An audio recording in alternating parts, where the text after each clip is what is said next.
नितारी हत्याकांड मामले में एक बड़ा अपडेट। इस मामले में सुरेंद्र कोली जेल से बाहर आ चुका है। ग्रेटर नोएडा की लुक्सर जिला जेल से सुरेंद्र कोली आखिरकार रिहा हो गया है। सुप्रीम कोर्ट से बरी होने के बाद सुरेंद्र कोली जेल से बाहर आया। सुप्रीम कोर्ट ने पिछले मामलों में देखिए आरोपों से किया था उसे बरी।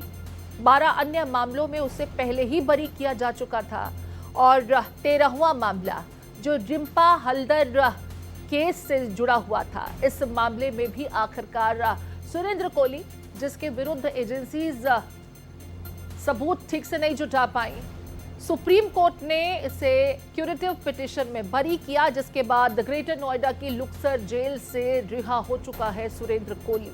जेल से बाहर आने की तस्वीरें भी सामने आई। तस्वीरों में आप देख सकते हैं चेहरे पर मास्क लगाकर ग्रेटर नोएडा की लुक्सर जेल से रिहा हुआ सुरेंद्र कोली। ग्रेटर नोएडा की लुक्सर जेल से बाहर आने की तस्वीरें आप अपनी टीवी स्क्रीन पर देख रहे हैं। मेरे साथ मेरे सहयोगी गोपाल कृष्ण जुड़ गए हैं। गोपाल, सुप्रीम कोर्ट में क्यूरेटिव पिटीशन में आखिरकार सुरेंद्र कोली को बरी कर दिया गया, जिसके बाद ग्रेटर नोएडा के लुक्सर जेल से सुरेंद्र कोली रिहा हो चुका है।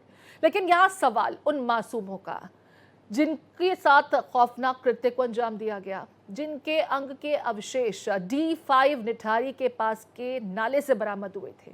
सवाल ये कि इनका दोषी कौन, उन्हें इंसाफ कैसे मिलेगा? इस पूरे मामले में जांच एजेंसी की गलतियां, त्रुटियां कहीं ना कहीं पीड़ितों को इंसाफ नहीं दिला पाई।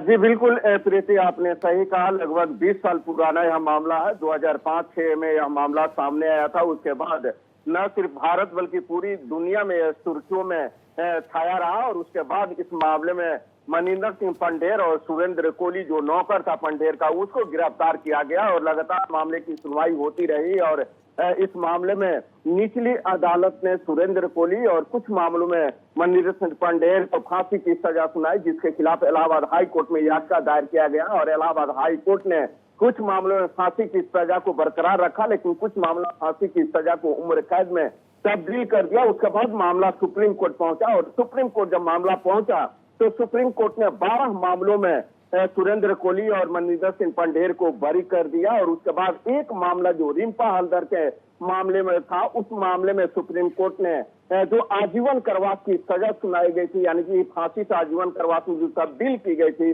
उसे बरकरार रखा था सुप्रीम कोर्ट ने।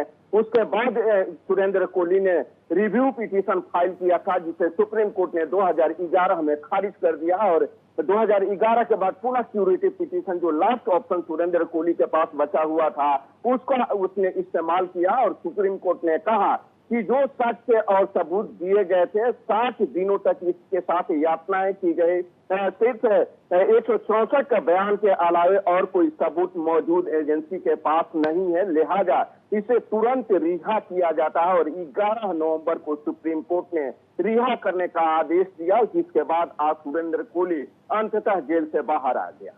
गोपाल, ऐसा पहली बार नहीं हो रहा है कि किसी मामले में पीड़ितों को इंसाफ नहीं मिल पाया। वजह ये कि जांच एजेंसी ने अपना काम ठीक से नहीं किया। जिस तरीके से साल 2005 के दिसंबर महीने में सबसे पहले निठारी कांड उजागर हुआ और उसके बाद 2006 तक कई बच्चों की गुमशुदगी का मामला एक एक कर सामने आया। किस तरीके से खुलासा हुआ था कि बच्चों को मारा गया, उनका यौन शोषण तक हुआ, उनके अंगों की तस्करी के एक एंगल पर भी इन्वेस्टिगेशन आगे बढ़ी। लेकिन धीरे धीरे मल्टी डायमेंशनल होने के बावजूद कोई भी जांच मुकम्मल तरीके से पूरी नहीं की गई। नतीजा ये कि पीड़ितों को इंसाफ नहीं मिला और जो आरोपों के दायरे में थे वो भी बरी हो गए।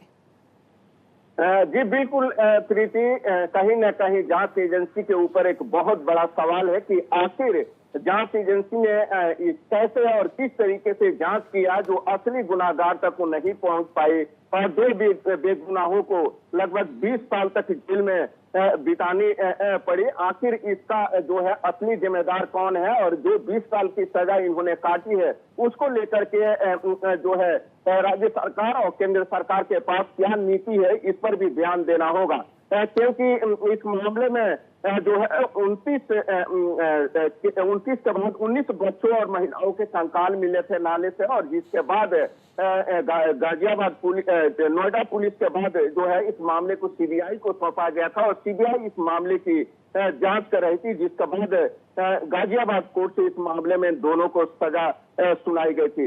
लेकिन प्रीति, कानून के जानकार यह मानते हैं कि इस मामले में सरकार के पास और राज्य सरकार के पास नीति होनी चाहिए कि अगर कोई बेगुनाह इतने सालों तक जेल में रहता है तो उसका पुनर्वास और बाकी जो प्रबंध है उसका इंतजामात होनी चाहिए।